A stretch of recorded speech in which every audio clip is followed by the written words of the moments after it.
요즘 저희가 시편을 매일매일 묵상하고 있는데요. 시편의 매력은 무엇이라고 생각하십니까? 저는 시편을 볼 때마다 큰 매력을 느낍니다. 그 매력을 느끼는 요인 중에 가장 큰 요인은 시인이 누구를 통해서가 아니라 직접 하나님의 이름을 부르고 하나님께 기도하고 하나님을 노래할 수 있으니까 그것이 가장 큰 매력이라고 생각합니다. 우리가 크신 분, 또 높은 사람이라고 하는 사람들에게는 늘 다가가서 그들과 친밀하게 이야기할 수가 없습니다. 누구를 통하든지 누구를 통할 수 있는 상황도 아닌 경우가 참 많죠. 하지만 세상을 창조하시고 우리를 구원하시고 어느 누구보다도 가장 높으시고 완전하시고 절대자이신 하나님을 우리가 직접 부르며 대화할 수 있다는 것이 얼마나 큰 특권입니까? 그래서 시편 기자는 누구를 통해서가 아니라 직접 하나님의 이름을 부른다는 것, 이것이 매력입니다. 시편 기자뿐만 아니라 오늘 우리들도 늘 하나님 앞에 기도할 수 있다는 것, 또 말씀을 들을 수 있다는 것, 이것이 얼마나 큰 것이며 아름다운 것입니까? 오늘 시편 7편을 보면 하나님을 부르는 이름이 계속 나오잖아요. 1절을 보면 여호와 내 하나님이요 그러죠.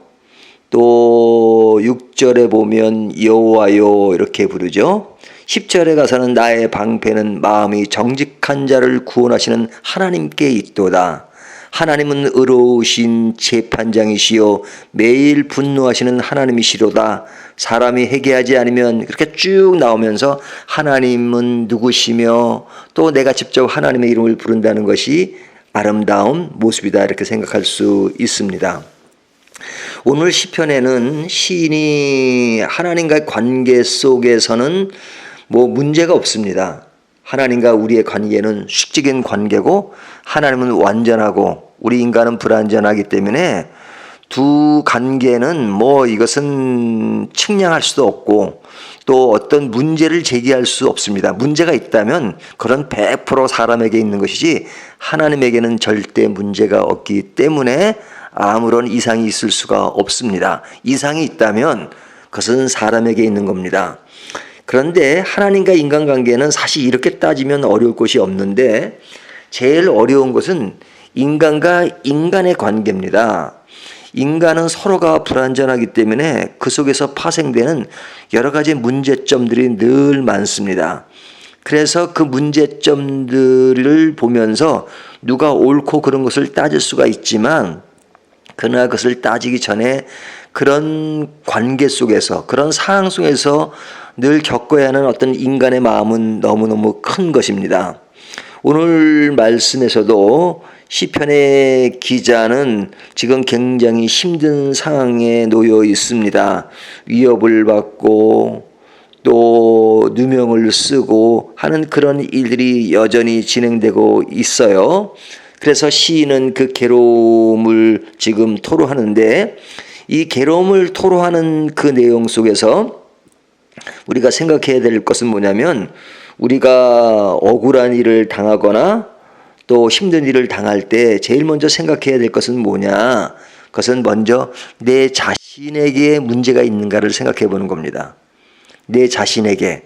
우리가 억울한 일이 생기면 내 자신은 제외하고 다른 곳에서 문제가 있다는 것을 생각하잖아요. 하지만 어떨 때는 그 원인이 나에게 있을 때가 있습니다. 그러니까 먼저 나에게 문제가 있는데 남에게 문제로 돌린다면 그것은 잘못된 접근이잖아요.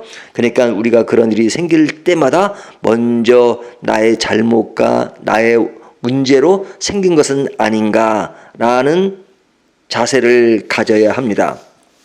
그런 자세를 가진 다음에 그 다음에 상대방을 생각하는 겁니다.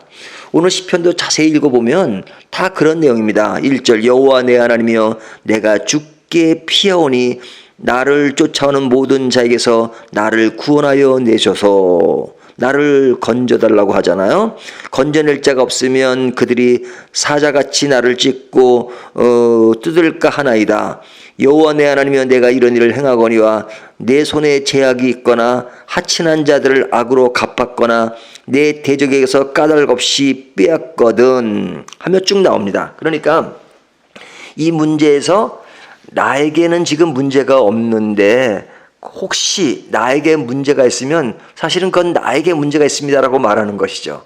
그러니까 지금 이 시인은 굉장히 억울함을 토로하고 있어요. 나에게 문제가 없는데 이런 일을 겪는다는 것이죠. 그러니까 그것이 나의 문제를 회피하는 것 같지만 먼저 자기를 생각해 본 겁니다.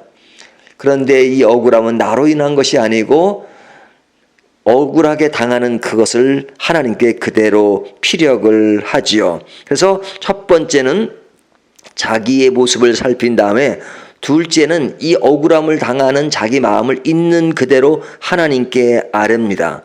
하나님께 아뢰일 때는 6절부터 10절까지 오면 그 대적들의 문제점들을 보면서 그들을 심판해 주십시오라고 말하죠. 우리가 시편을 이야기할 때마다 늘 하는 것이지만 심판해달라, 이 악인을, 원수를 심판해달라는 이야기는 하나님께 드리는 말씀이에요. 하나님 앞에서는 내 마음에 있는 것을 진솔하게 이야기하면서 내 원수를 심판해달라고, 그 원수 앞에서는 그렇게 말하면 안 되지만 그러나 하나님 앞에서는 내 마음에 있는 심정을 그대로 토로하는 것, 이것이 오늘 시편에도 잘 나타나고 있습니다. 그러면서 내 문제를 살펴보고 상대방에 대한 분노가 있으면 그 분노를 하나님께 드러내면서 자기의 어떤 감정적인 것, 감성적인 것을 다 드러낸 다음에 뒤에 보면 시편은 감사로 마무리를 짓잖아요. 17절 보면 내가 여호와께 그의 이름을 따라 감사하며 지존하신 여호와의 이름을 찬양하리로다. 찬양으로 끝나는 이유는 뭐냐면 내 마음에 있는 것을 다 아뢰을 수 있지만 그 모든 것을 해결하시고 모든 것을 아름답게 마무리하실 수 있는 분은 하나님이라는 것을 너무 잘 알고 있는 것이죠. 하나님의 어떤 계획과 뜻과 흐름을 다 알지 못하니까 그 속에서 겪는 내 마음의 심정을, 안타까움을 하나님께 토로하지만 그러나 하나님이 완전하신 분이기 때문에 그 모든 것들을 하나님이 완벽하게 해결해 주시고 해결해 가시고 그리고 나에게 위로가 질 수 있는 하나님이시기 때문에 그것을 아는 시인은 내 마음은 그대로 열어놓고 하나님께 말씀드리지만 그 모든 것이 하나님에 의해서 완성된다는 것을 알고 있기 때문에 그는 그런 하나님을 다시 한번 쳐다보면서 찬양으로 마무리를 하는 것입니다.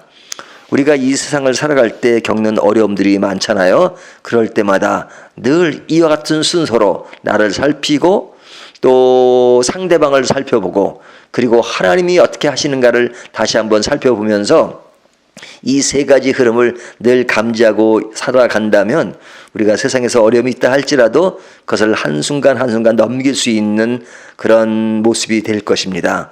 오늘도 이 말씀을 생각하면서 어려운 세상을 우리가 살지만 견딜 수 있는 힘이 무엇인가 하는 것을 다시 한번 생각하면서 오늘도 힘을 내는 저와 여러분이 되시기를 주님의 이름으로 축원합니다.